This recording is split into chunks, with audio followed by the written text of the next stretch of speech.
sinazamuye ijwi ryanjye hejuru mumenyesha iby'ibi bihe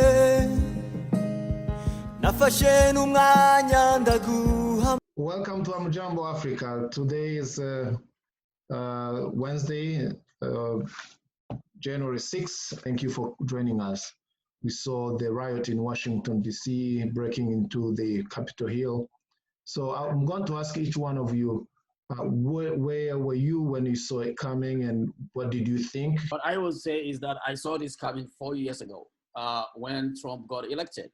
Actually, before 4 years ago, when he started campaigning, that is when I saw this coming. Today is the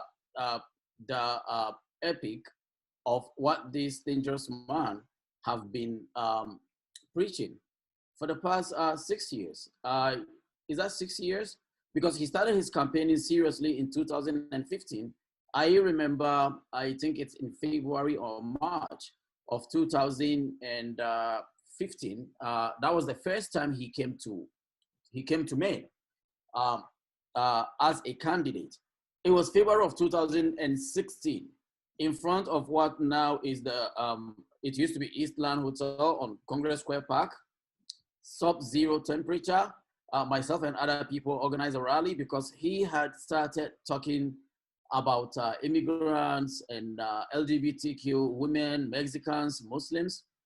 And that is when I saw the dangers, the dangerous rhetoric of this man, because it was sub-zero temperature and we were out there protesting and making speeches, and the people who supported him outnumber us by 10 times because there is a long line on from the front of a hotel all the way to the State Theater, all the way towards Congress Street, like way back.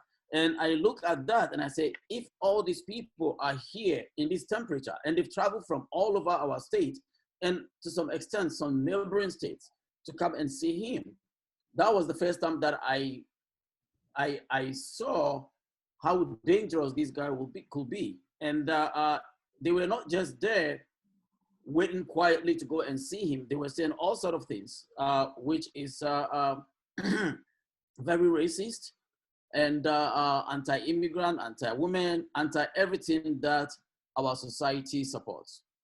So that is when I saw it coming. Am I surprised of today?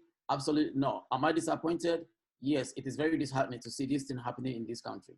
I was shocked. I'm still in a shock because I knew this can happen in our developing countries, but not in the United States. It is a shame that the world is watching the embassy or the embassies in DC are just broadcasting these images to their own countries and say, what can we learn from this country?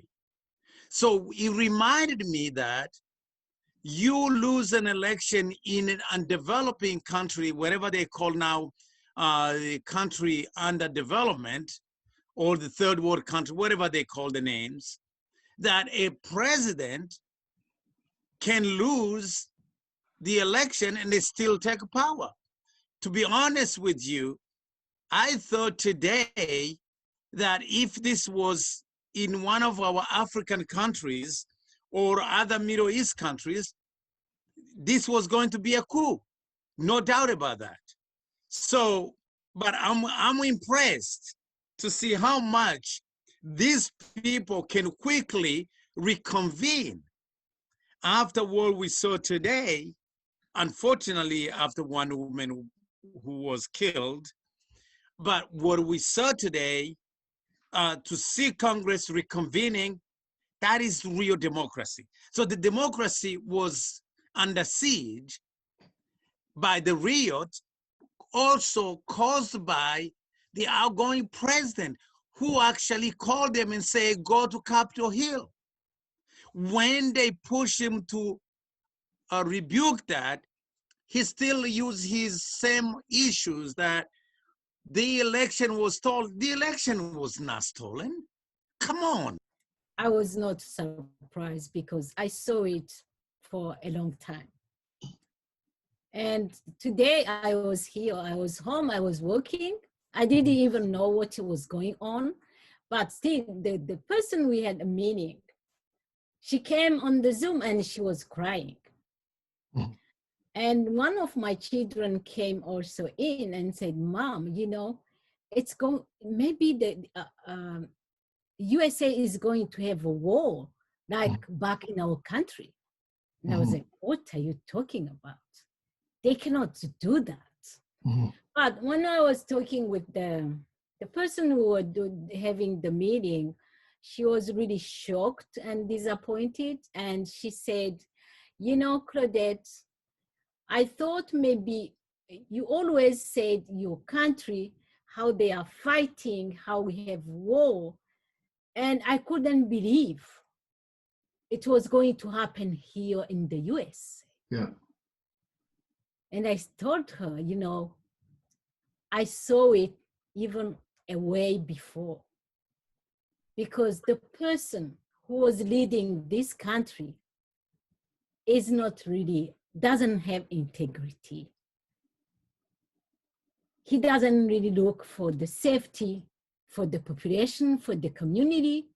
He's preaching the hate. So, and this is really the result for everything he has been preaching here in the community. Yeah. And now it's kind of exploding. But the people here, because for us, we are used to see the war, we are used to see that. But here, to see that happening, it's a shame. It's a shame for some people, not for all people. The people following, and they didn't even recognize that, oh, when you have a party and you have a leader, and people, some people from that party, they always follow without thinking who they are following with, if it's true or not. And this is what's happening here. People, they don't reflect on that. They just follow. The next question that I want to ask, I don't know if you want to chime in as to where you were and how you saw it as an American. You probably can tell us more how you felt when you saw this happening in the capital city in DC. Yeah, well, I'll just say that I also tuned in really just to watch the certification of the Electoral College, you know, votes. And I was just totally shocked. I've never seen anything like that in this country. And I basically couldn't believe it at first. And I still can't understand how people got in. I don't understand how that could have happened. But anyhow, I was quite shocked, and I honestly, I was really scared. I was scared this afternoon that somehow this was going to go, you know, get completely out of control. And it's funny because earlier in the afternoon, I had been talking with George and assuring him, "Oh, don't worry, everything's fine." So I was wrong there. But I do have a question, which I hope at some point people might respond to. Were other people frightened? Like, did this awaken, you know, fears based on what you've been through before? And do you think that's true of your communities? I was wondering if people had sort of traumatic experiences that might have been triggered by this. I really saw something similar, not necessarily exactly the same thing, happen in the Congo mostly recently, when the president came back and say he want to abolish the Congress, and the people went into the building and started smashing chairs and throwing chairs all over the place, trying to demand that the president resign and so on. So this is exactly reminded me about the Congo. I was not threatened that the war was going to come here, because I'm familiar with this Chasa when you're in South Kivu, same way they were happening in DC when we are in Maine. I didn't really think that those people who were marching will really attack the US. But I knew that it was going to have an impact, negative impact, like what we just heard about a death of a woman, it is a sad moment in the history of this country where we are trying to teach other people democracy when we are violating democracy ourselves. You are in a country now becoming like our country because it's the same war, it's the same fight. The president has been doing the same as president back in our country they are doing, oppressing people. This is beyond attack on our democracy. This is a coup attempt. I'm sure those of you and whoever, some people that might be watching will know what a coup is, when whether it is the military or mercenaries or thugs or terrorists. In this case, I will consider them to be terrorists. It's unfortunate that I'm seeing people calling them insurgents. This is beyond insurgency. This is taking over the seat of government in the most democratic country in the world. Invading it, I saw a video of a police officer literally retreating because it was just him and he doesn't want to confront these people. That is one. The other part of it is, can you imagine if members of protesters of the, whether it is Black Lives Matter or environmental activists, LGBTQ activists, people who are fighting for the native, the First Nation rights, have gone. Not only did they went to the Capitol Hill, but went to the office of the Speaker of the House, literally, and then sit down in, I don't know whether it was her seat or the seat of her staff, and put their lives on their table. That person will spend the night in jail. And there are pictures of people holding podiums. So this is beyond protest. It is beyond insurgency. This is a coup d'etat, because a coup d'etat is when you take over the seat of government and declare yourself. They were close, it's a failed coup. They were close to getting, they got the whole House and Senate on lockdown, right?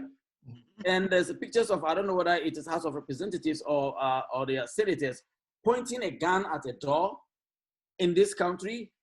God, I think each person in this group who can be identified, not only should they be arrested, they should go to jail. Yeah, and the president, I know that there is something called the 25th Amendment, when the president is unfit or unable or not capable to rule this country.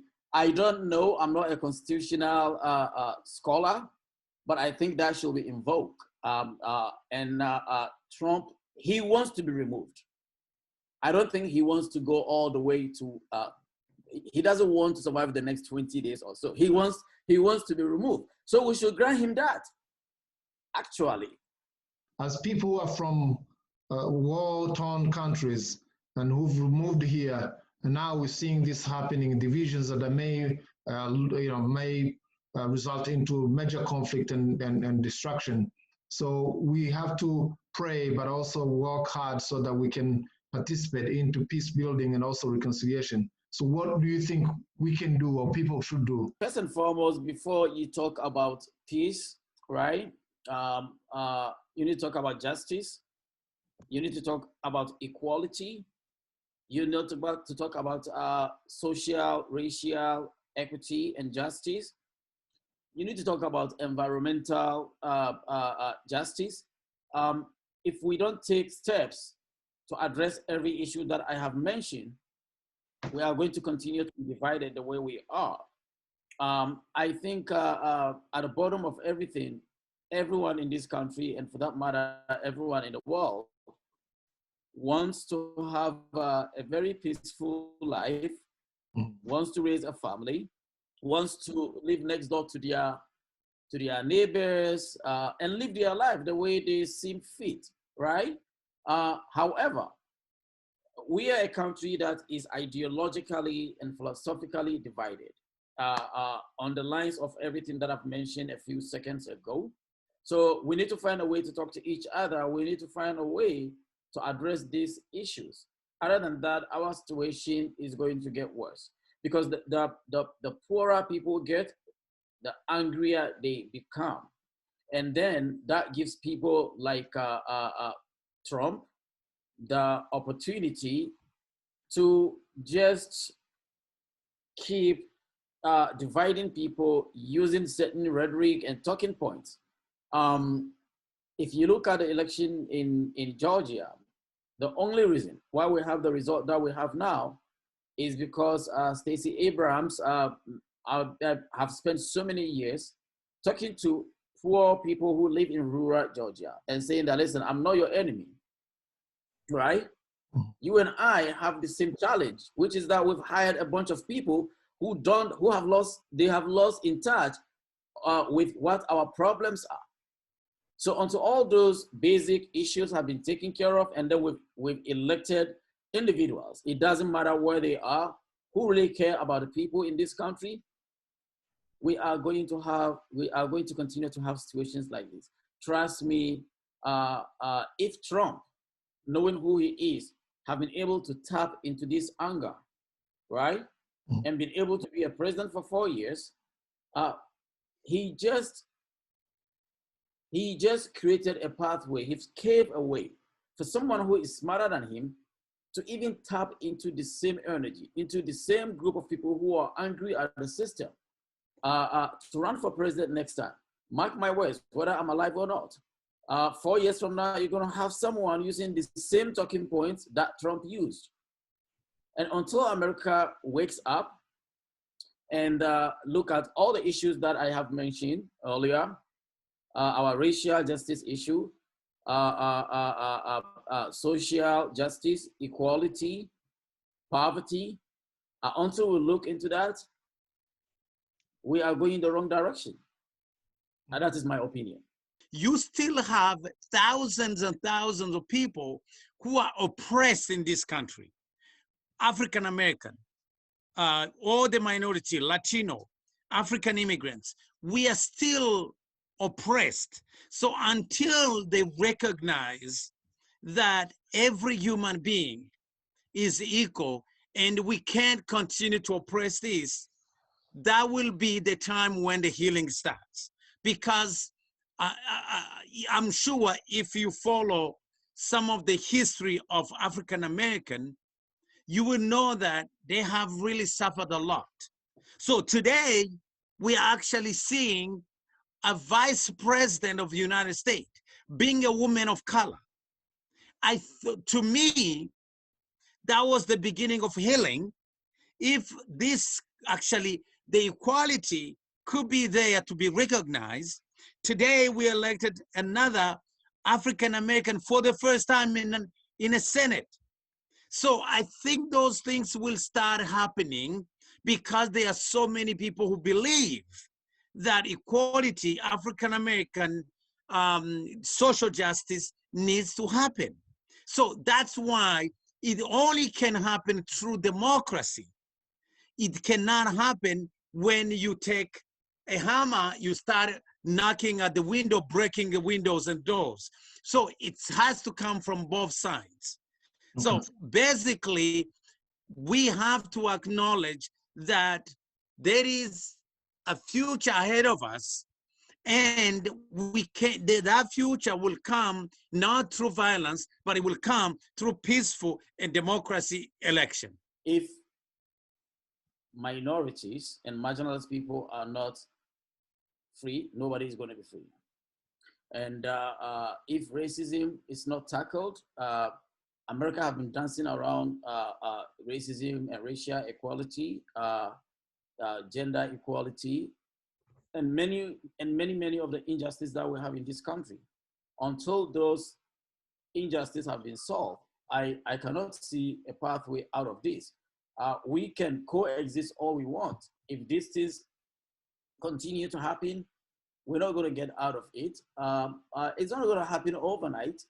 It didn't take us overnight to get here. Black people and indigenous people have been marginalized and oppressed and discriminated against for almost 400 years. I'm not saying that it's going to take us 400 years to get there. We will get there someday, but it's not going to be easy. I'm sure both of you have seen a dying snake. When you cut the head of snake, the body doesn't just fall asleep. It will dance and round and go all over before it lies down. So the system of oppression and that we have in this country is not going to go away overnight. It's going to be a while. Yeah, but so far as I'm concerned, until we solve that, I don't think we are going to be what we envision. Okay. Very good. I really appreciate your time, and we will pray for peace here in the United States, and we hope that democracy will prevail despite the riots and despite the conflict. And I really have hope and I trust that this country has been built on a solid foundation, and we are going to survive no matter what, because we don't want to see the democracy just collapsing here in this country. So thank you.